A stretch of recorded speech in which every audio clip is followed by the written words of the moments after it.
Bugun sizlar bilan bitta kompyuterda ikkita foydalanuvchi ekran ochishligini ko'rib o'tamiz.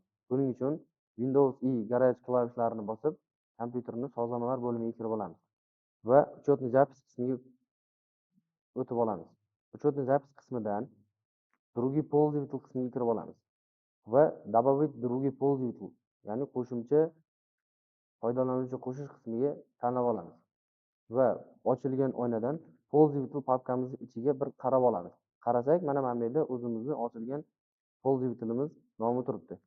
Endi biza o'sha foydalanuvchilar qatoriga yangi foydalanuvchini qo'shishimiz kerak bo'ladi. Buning uchun pользователь papkasining ustiga sichqoncha o'ng tugmasini bosgan holatda новый пользователь qilib kirib olamiz.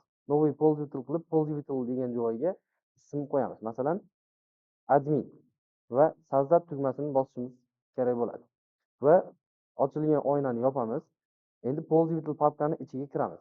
Pользователь degan papkani ichiga kirsak, boya kirgan vaqtimizda default, Shohrux Anarboyev, video utility va ghost pользовательlar turgan bo'lsa, endi mana admin foydalanuvchimiz qo'shildi.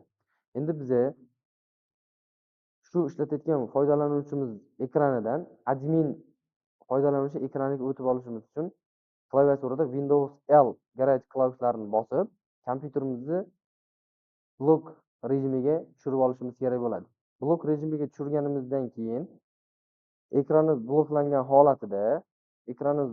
holatida ekranimizning mana shu chap burchagining pastki qismida foydalanuvchilarimiz nomlari chiqib keladi. O'shandan admin qismini tanlab olishimiz kerak bo'ladi.